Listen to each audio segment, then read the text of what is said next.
കോഴിക്കോട്ടേക്കൊന്ന് പോകണം. അവിടെ പ്രവർത്തനം തുടങ്ങി 2 ആഴ്ച മാത്രം പിന്നിട്ട് കോഴിക്കോട് മാങ്കാവിലുള്ള ഒരു ഹോട്ടൽ, അളിയൻസ് ഹോട്ടൽ എന്നാണ് ഇതിന്റെ പേര്, അത് മദ്യപരുടെ ഒരു സംഘം അടിച്ചു തകർത്തിരിക്കുകയാണ്. മന്തിയും അൽഫാമും ഉൾപ്പെടെ കഴിച്ച സംഘത്തോട് ഹോട്ടൽ ജീവനക്കാർ പണം ചോദിച്ചതിനാണ് ഈ അക്രമം. ഹോട്ടൽ ജീവനക്കാരനും ക്രൂരമായ മർദ്ദനമേറ്റിട്ടുണ്ട്. ഒരുപാട് പ്രതീക്ഷകളുമായി തുടങ്ങിയ ഹോട്ടലിൽ നടന്ന അതിക്രമത്തിന്റെ ഞെട്ടലിലാണ് ഇപ്പോൾ ഹോട്ടൽ ഉടമകളുള്ളത്. അഭിജിത്ത് മുഴക്കുന്ന അവിടെ നിന്ന് തയ്യാറാക്കിയ റിപ്പോർട്ട് കാണാം. 2 ആഴ്ച മാത്രം മുൻപാണ് കോഴിക്കോട് മാങ്കാവിലുള്ള അളിയൻസ് എന്ന ഈ ഹോട്ടൽ പ്രവർത്തനം ആരംഭിച്ചത്. ഇന്നലെ രാത്രി ഒരു 3 അംഗ സംഘം ഇവിടെ ഭക്ഷണം കഴിക്കാനായി വരുന്നു. അതിനുശേഷം ഭക്ഷണം കഴിച്ച് കഴിഞ്ഞപ്പോൾ ഈ ഹോട്ടലിലുള്ളവർ ഇവരോട് പണം ആവശ്യപ്പെട്ടു. പക്ഷേ ഈ ചോദ്യത്തിൽ പ്രകോപിതരായ ഈ 3 അംഗ സംഘം ഈ ഹോട്ടൽ അടിച്ചു തകർക്കുകയായിരുന്നു. നമുക്ക് ദൃശ്യങ്ങളിലേക്ക് പോയാൽ കാണാം. ഭക്ഷണമൊക്കെ സൂക്ഷിക്കുന്ന അലമാരയൊക്കെ ഈ സംഘം വടികളൊക്കെ ഉപയോഗിച്ച് അടിച്ചു തകർത്തു. കൂടാതെ ഈ ഹോട്ടലിൽ ഉണ്ടായിരുന്ന ജീവനക്കാരെയും ക്രൂരമായി മർദ്ദിക്കുന്ന ഒരു സാഹചര്യമാണ് ഉണ്ടായത്. എന്താ ഇന്നലെ സംഭവിച്ചത്? ഇന്നലെ ഒരു 3 പേര് ഭക്ഷണം കഴിക്കാൻ വരുമായിരുന്നു. 3 പേര് ഭക്ഷണം കഴിക്കാൻ വന്നിട്ട് ഒരു അൽഫാമ്, മന്തി ഒക്കെ ഓർഡർ ചെയ്തു, ജ്യൂസൊക്കെ ഓർഡർ ചെയ്തു.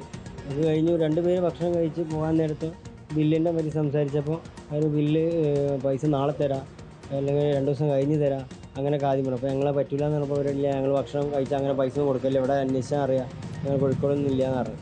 ഞങ്ങൾ അറിയാൻ പറ്റില്ല, ഇവിടെ പൈസ തരണം എന്നാണ്. അപ്പോൾ അങ്ങനെ സംസാരിച്ചുകൊണ്ടിരിക്കുന്ന സമയത്ത് ഇവിടെ ഇരിക്കുന്ന ഒരാൾ ഓടി വന്ന് അടിക്കും. ഷഹനാദിനെ അടിക്കലും ഇവിടെ അതിൻ്റെ അളിയനാണ്, ഇവിടുത്തെ സ്റ്റാഫുമാണ്. ഈ അടി സംഭവിച്ച ഉടനെ ഒരു പുറത്ത് പോയിട്ട് ഒരു കല്ലും ഒരു വടിയൊക്കെ എടുത്ത് വന്ന് കല്ലെടുത്ത് ഗ്ലാസ് നിർവഹിക്കുകയും വടിയായിട്ട് മറ്റുള്ള ആൾക്കാരൊക്കെ അടിക്കുകയും ചെയ്തു. അതിൽ ഒരാളെ നമ്മളെല്ലാവരും കൂടി പിന്നെ പിടിച്ചു വെച്ചു, മറ്റുള്ളവർ ഓടി രക്ഷപ്പെടുകയും ചെയ്തു. മദ്യപിച്ചിരുന്നു. 3 പേര് മദ്യത്തിലായിരുന്നു, നല്ല മദ്യത്തിലായിരുന്നു. അതിനുശേഷം ഇവർ പിന്നീട് പോലീസിനെ നിങ്ങൾ വിളിക്കായിരുന്നു? എന്താണ്? ഞങ്ങൾ പോലീസിനെ വിളിക്കായിരുന്നു. പോലീസ് ഉടൻ തന്നെ വന്ന് കൂടുതൽ ഒരാളെ കൊണ്ടുപോവുകയും ചെയ്തു. വലിയ നഷ്ടം ഉണ്ടായിട്ടുണ്ടല്ലേ ഹോട്ടലിൽ? നിങ്ങൾക്ക് അറിയാലോ, ഗ്ലാസ് ഈ ഡിസ്പ്ലേ, ആ ഗ്ലാസ്സാണ് അത്ര പ്രശ്നമില്ല. ഒരു ഡിസ്പ്ലേനെ ഈ ഗ്ലാസും ഈ സാധനമൊക്കെ ചവിട്ടി പൊട്ടിയത്. പുതിയതായാലും നമ്മൾ തുടങ്ങിയിട്ട് കുറച്ചായിട്ടുള്ളൂ. നിലവിൽ ഏതായാലും 3 പേർക്കെതിരെയാണ് കോഴിക്കോട് മെഡിക്കൽ കോളേജ് പോലീസ് കേസെടുത്തിട്ടുള്ളത്. അതിൽ ഒരാളെ പോലീസ് പിടികൂടുകയും ചെയ്തിട്ടുണ്ട്. മറ്റുള്ളവർക്കായുള്ള അന്വേഷണം ഊർജിതമായി തുടരുന്നു എന്നുള്ളതാണ് പോലീസ് നൽകുന്ന വിവരം. വീഡിയോ ജേർണലിസ്റ്റ് ജിബേഷിനൊപ്പം reporter Abhijith Muzhakkunnu, in reporter, Kozhikode.